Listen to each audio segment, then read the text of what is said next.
Welcome to the Content Repurposer podcast, where we help authors, thought leaders, content creators find ways to repurpose their pre-existing content into various formats. And here we have Deb Jenkins. She is a publishing strategist who helps consultants, coaches, and expert business owners turn their ideas into books that solve expensive, urgent problems. Unlike others, she does not take the cut off of their profits. She ensures that their books are not just more than shelf clutter, but real assets for growing their business. So thank you so much for joining my podcast. Thank you, Pooja. It's lovely. Thank you for inviting me. Very pleased to be here. I follow your LinkedIn content a lot, and I really like the idea of like a short book, but since I've just been reading your content, I just wanted to know if you could explain to the audience what is considered like a short book and like what made you want to emphasize the importance of a short book. So I think of short books of around 20,000 words. So that comes out, so in a sort of a normal size book, comes out at about 128 pages, more or less. And I think the reason why I focus so much on short books is mainly because people are so busy these days that they actually, what you need to be respectful of their time and write the book that's going to actually give them the time to read it and take action. And if the book's too long, they might not finish it all, so they might not get also the best bits. And if it's also too long, that might mean that they don't actually get around to taking action. And we want them to take action, because if people take action on our ideas, they get the result we promise, and then they'll be happy with us and they might want to work with us. That's actually interesting because there's so much content out there that's like stealing our attention. And I saw like a video where when it comes to like TikTok videos or anything short form, they're knowingly trying to find ways to catch our attention. Books that were written in the past, you have to like give attention to books. So it's great that you have an idea of creating books that appeal to today's time instead of having to go ahead. And I think you're hitting on a really important point there, which is in the olden days, for want of a better description, we, the reader, would have to invest our time in reading the book. And these days, I want the authors to invest their time in writing a short book so that the reader gets the result as quickly as possible. I think it's a service that we can do for our readers to keep it short and sweet and actionable. So when you like work with an author, I can imagine, because I've written a book, but it's mostly on poetry, but I have so many ideas. How do you get someone to condense their ideas or just stay on topic or get to the point of what their mission or statement is about? It's a real challenge, actually, and you're right to think about that, because most of the people I work with are really smart and they've got loads of ideas, they've got loads of content, they've probably written hundreds of articles, maybe they've written books in the past, and their tendency is to write. They're writers, they like writing, and writing is their way of communicating, and so they want to communicate and they want people to understand them, and so their desire is to write lots. And so I have to pull them back with that and say, we have to work out what's the job the book has to do. And the job the book has to do, whatever book they're writing, is it has to keep the reader's attention long enough for them to read enough so that they'll get a result. And so if you write everything you know in one big book, you're not going to achieve that first part of the mission, which is what your book has to do, which is to get people to read it. And so one of the ways to do that is by helping potential authors or authors, second or third time round authors, to consider their book isn't just they're not going to just write one book in their lifetime. They're going to write a series of books, and therefore they don't have to deliver everything in this first book. They can just deliver the first next step that the reader needs, and then in the next or subsequent books they can deliver more information.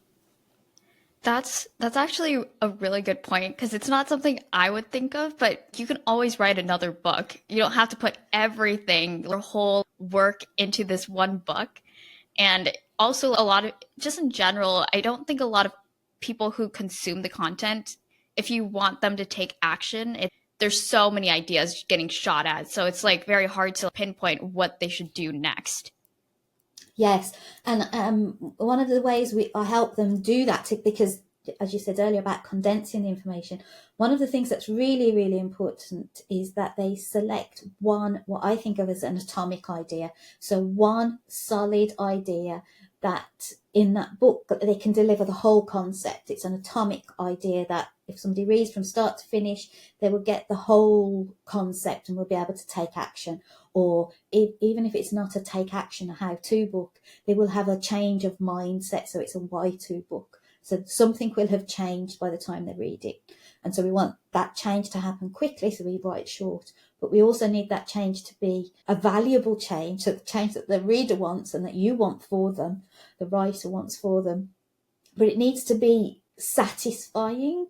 So it needs to be atomic. It needs to be a one idea book, one idea delivered in the book that the reader can then action, either in mindset or in taking physical actions, and therefore get the result that you've been promising, and therefore think you're wonderful and want to work with you, or want to read your next book, or want to come on your workshop, or see you speak, or whatever it is that you want them to do next. Do you have specific examples of like authors you've worked in the past where you were able to hone in on one type of action that they wanted their customers to do? Lots of my clients are very, very well educated. For example, one of my clients, Dr. Emma Williams, had written a book previously there were three of them in total who wrote the book, and it was a big book by a traditional publisher. And they were coming to do a second edition. How Emma had learnt to write that first book, which is a big book, all the ideas, get everything in there.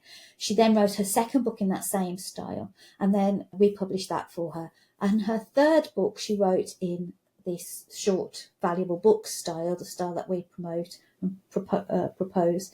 And for her, actually narrowing it down to one solid idea, which is for postdocs, what do they do after? How do they get out of research and into industry? For her to narrow it down meant that it was actually, I'm sure her words would be more eloquent than I am, but she actually enjoyed it more. It felt like the book had a solid purpose. And so rather than it being a book about the whole being a researcher and all of your career options, it was how do you take that step and get out of research and get into industry? So really bringing it down to how do you take that next step? And her book has just been featured in Nature magazine of one of their top 10 books for researchers. So we're very proud of her for that. Yeah, that's amazing. I remember in your bio, in your mission statement, you want to have the books the end in mind. So it's kind of like having an end goal before you start writing the book. So I was just curious, what does that entail, and how could someone achieve that type of goal? Yeah, so starting with the end in mind for your book, that means you have to think about what you want to happen with the book and what the reader needs to happen next. It's very easy. Well, easy is probably the wrong word. People quite quickly fall into the pattern of I'm writing a book, and they just get the computer and they sit down and they start writing, and they start on introduction, and then they write chapter 1 and then write chapter 2. Okay. And that you will fall into writing what I think of as a map type book. So it'll be a book that maps the terrain that you're talking about, which was Emma's first book, mapping the terrain for researchers. The challenge when you do that, when you just sit down and you write the book, is that you're not considering what the reader needs and what you want for them. You're just saying, this is all the stuff I know. This is all the things I've learned. And here they are. Work it out yourself. Work out what you want to do. When you know what the reader wants, what their objective is, what their most wanted response is, then you can write a book that's going to help them get their result. And then that helps you really narrow down on what has to go in the book and what shouldn't go in the book. Because if there's stuff that you want to put in, but you only want to put it in because you want to demonstrate what you know, but it's not going to help the reader, then we can swipe that. We can move it to and use it for something else. We don't have to delete it, but we use it for something else. Content repurposing, we don't have to throw away those words that you might have written. We can use them somewhere else. But in the book, we have to focus in on what the one real reader wants to achieve, what their goal is, and then write for them, their outcome. And if you've done it well, their outcome and your outcome will be aligned, and they'll want they'll get the results, and then they'll want to work with you in the future. When you said like certain ideas, it may not work directly in the book, but just you don't have to throw it away. It could be used for something else. I was thinking a lot of authors that I know, a lot of the popular authors that you hear, I remember Mark Manson, his book was inspired, I think it was inspired by a blog post that he's written. So it's kind of being able to test out ideas to see whether or not there's a need for that specific topic. That's what my mind came to. So it's kind of great that like you're trying to figure out, like, has this idea has been tested, and is this a need directly to your audience that you're targeting? That's a great point, and Mark Manson's a great example for that point, because if you've written something, like if you've written an article on LinkedIn and it gets loads of engagement and people share it and they comment on it and they tell you with their actions that they're interested in what you're writing about, that's a really good sign that maybe you could take that deeper, if it should go deeper. I've heard the accusation that some books should have stayed as an article. An article was just about the right amount of words needed to describe and to help the person get the result. But in Mark Manson's case, that's not true. So if you're getting the signs from the market, from the people that you want to influence, that what you've written as an article or as a blog post or you've done as a video is interesting to them and they want more about that, now they want to know what to do and what actions to take, then that's great. Getting that feedback and having that feedback loop is perfect.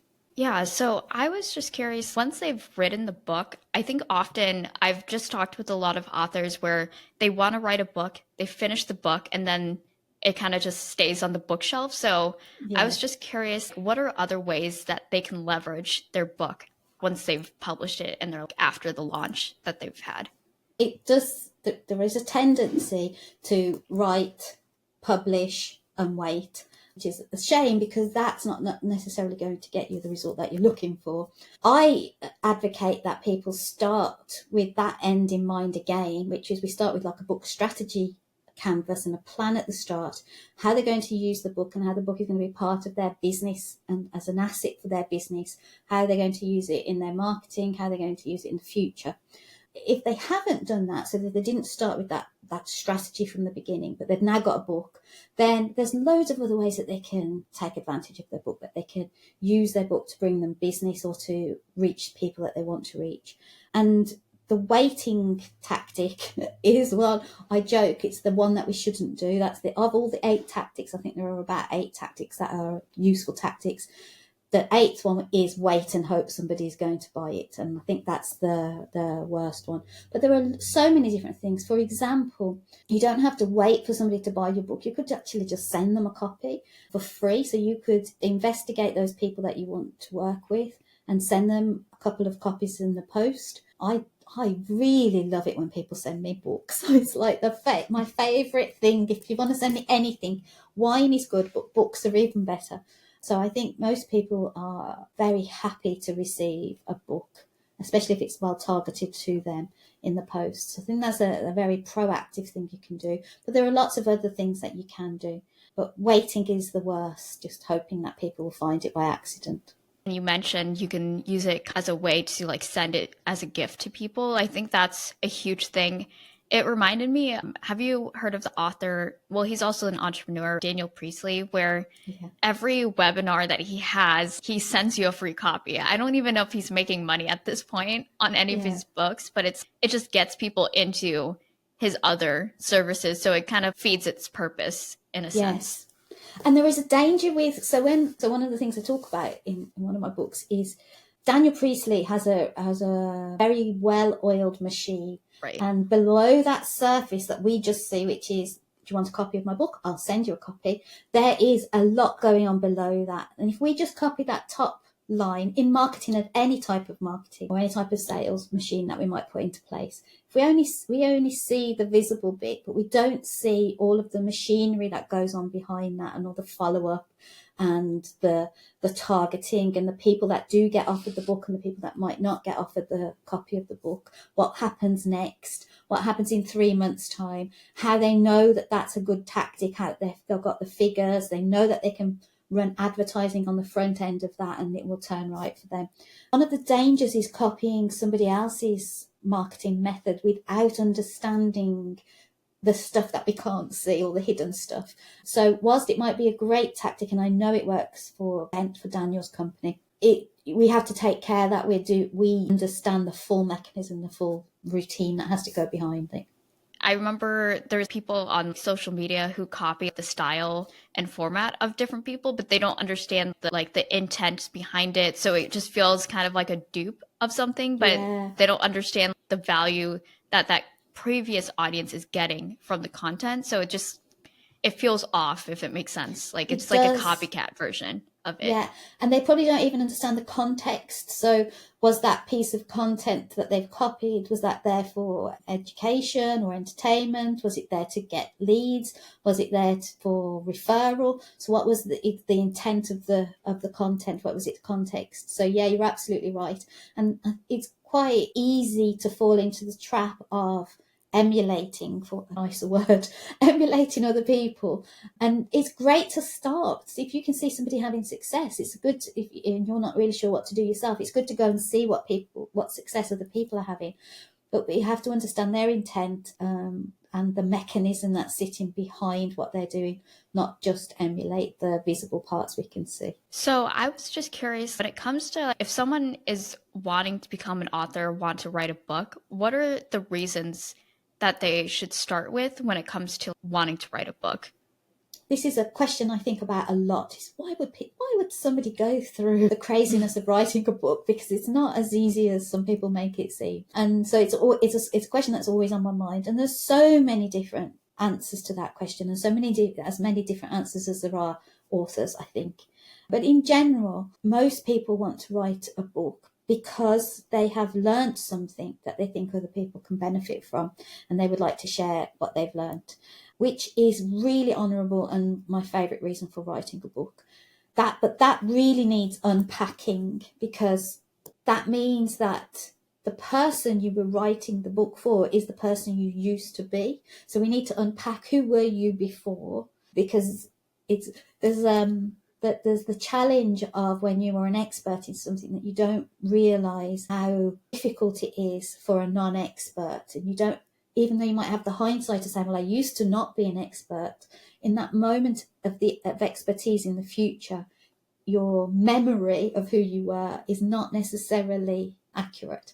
And so if we're writing because we think we want to speak to people like us, like who we were before we knew this, we have to actually go and speak to those people now. So we have to not guess, not try and remember what we were doing 10 years ago when we didn't know what we know now, but actually speak to people today who are having the problem that we're trying to solve, and ask them what's going on for them. So when I've got my board here with all the questions that, the ways I think, reasons why authors might write a book. But every time I speak to an author, I ask them, why are you writing a book?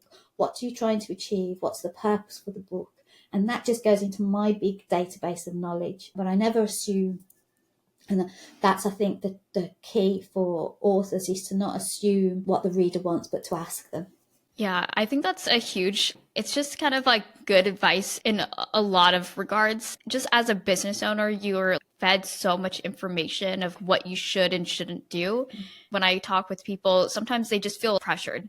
I feel like this is the only option. It's like, you don't have to do it right now. I guess maybe in your circumstance, think of a really good idea that you really want to execute. Because if you do it now, it may not be the best execution that you could have gotten. Well, I joke that I'm the only book coach that tells people not to write a book. I hope I'm not the only book coach to tell people not to write books, because sometimes, like you say, Pooja, that it might not be the right thing to do right now. You might not be the right person to do that thing right now. Everything the timing might be wrong, the context could be wrong, the mechanism that you're considering could be wrong for you, for them, for the reader, for the market. That pressure that you mentioned is a real, the pressure to publish something, to capture your IP, to leave a legacy. That pressure can be overwhelming for some people, especially as we get, as I've thought for myself, as we get to later in our lives where we're feeling that, we want to leave the world with something tangible that we've created. And I think we need to push back against that pressure and actually say, is this the right thing for me to do right now? And do the people I want to influence or speak to or work with, is this the mechanism that they want to receive it in, or would they prefer a course or a workshop or a set of videos, whatever other way of delivering that information? So I was curious, when it comes to pressure or anything like that, is there any misconceptions that people assume when it comes to writing a book or the process of writing a book? Yes, there are quite a few. I think the biggest one is that only write one book. That's the biggest one that I see, which is like, I've got to write the book and it's my one book. I'm not going to write any more books. And so they try and cram everything in. I think that's the biggest one I spot. The other pressure, other misconceptions are things like, if I don't publish, then my ideas will disappear. I think there are lots of different ways, especially these days. We've got so many different technological ways to share our ideas on our learning. They think that if they don't get it into a book, then it will disappear when they stop working or when their business closes or whatever. And I don't think that's true these days, because we do have other alternative methods of capturing that IP. The other thing I think is people think that they have to have more experience than possibly they do have to have. I'm an engineer by background, and we always used to joke that to be an engineer, you only have to be one chapter ahead in the book to non-engineers, and you'll look like a magician. Frequently, people think, well, I need to get another degree, or I need to do another qualification, or I need to, and they have that pressure on themselves that they need more before they can share their learning. So that's another thing that catches people out. That's good 3. So when you said you were an engineer, because I used to be a front-end developer, so I can understand that, because it feels there's so many things that you have to learn at such a fast rate that it feels, if I don't know this specific thing, or if I don't get this certification, I'm not qualified. And I'm like, there's always going to be more and more. It's never going to be enough. You'll always have something that you're not qualified to do. Yes, you're absolutely right. And for software development, I think that's kind of like that is such a challenging area. You're never going to feel quite qualified. Because there's always some new protocol or platform or tech stack coming out. So that's really a good analogy, actually. So yeah, you're never going to feel it's the right time. It's also not only from a feeling enough, like you've learnt enough, or you know enough, if you've coached enough people, or you've had enough clients, but also from, then do you have enough time to do it? Because you do need to. And I know that some people think that you can get, you can kind of like shortcut the thinking time, but I don't think shortcutting the thinking time is a smart move, because that thinking time is where you're going to do the best service to yourself and to the reader. So you also need to make sure, I think it's more important that you have enough time to do service to the book, to do justice to the book, than it is to have enough qualifications and enough experience. And I don't think people emphasize it enough of what is the content in the book. I know it sounds crazy, because I think it's because I've talked with a lot of people, I've read a lot of books, and then I've seen publishers who will say everything in order to get a client, and then don't execute it. Or I've seen books written in ChatGPT. I'm like, oh my God, how is this book going to get sold if it's all written in ChatGPT? What is considered quality content when it comes to writing a book? Okay, it was a great question, especially in the age of AI. You've opened that can of worms, so I'm going to dive straight in with you. So let's just hit on AI first, because quality is really, really important. I don't think we can avoid or say never use AI, because we use tools. It's a tool. But I think if we respectfully use the tool and carefully use the tool, then we can help ourselves get to the solution easier and maybe faster. However, to keep on the quality line, then the quality comes from, in my opinion, the level of thinking that goes in before writing begins. And so, yes, ChatGPT or some sort of book magic type thing, AI can help you write, but without the quality of thinking that's gone in, then the quality of writing will just deteriorate, and all an AI will do is will deteriorate it faster and get you to a solution faster that is a low quality solution. So to answer the quality question, and from talking to an engineer about quality, one of my nightmares was doing quality assurance in a factory in Scotland 30 years ago. So as an engineer, it's not. So quality makes me shudder. But what's good quality? I think, as in all quality type questions, it comes down to what the reader wants and expects. We go through the professional process of thinking and cutting and editing, professional editing and professional design and professional production to get that quality standard high. But at the end of the day, if the thinking process wasn't high enough quality, then we're just going to produce a beautiful waste of time. And so the end decision of whether it's quality or not comes down to the reader. Did they get the result you got promised them? Did it change the way they were doing things? Did it change the way they were thinking about things? And that is the ultimate test of quality, I believe. That's a really good way to indicate it, because I've used like the promise method for a lot of things. Like you can use it for a lot of different types of content, where their expectations with the headline promise, you give them what they want, is essentially like the end all thing. My misconception of, it has to be written well in a literary sense, written like beautifully, or like very lyrical prose wise. But I don't think so. I think it's more of, it just has to sound like you, or it just has to give you. Yeah. Yeah, sound. You brought up a really interesting subject, and one that most of my clients, one of the things that makes them anxious at the beginning of any of this type of process, which is whenever there is a process to go through, most smart people worry that that process will eliminate them during going through the process. So if you go through anybody's process, you're going to lose a bit of yourself. And our goal, and your goal, I'm sure, with writing in general, is that you never lose yourself, that yourself gets elevated, your voice, the way you think, the why you think things like this, and where that thought process has come from. That needs to get elevated, because the general stuff, we can ask an AI to give us the general stuff. We can ask an AI for top 7 tips for writing a book, or top 7 tips for keeping your voice when you write a book. We can ask an AI to do that, but it's the real human experience that what we want to. I want to read what you did, how it impacted you, what happened next, what was the nitty gritty, what was the things that you wouldn't do, what would you do differently in the future. And an AI can't give me those answers. Only you can give me those answers. Yeah, because I think it's more of an assistant, and I think people overvalue what it can input, but it's really you that's inputting the value for it to produce better results. Yeah.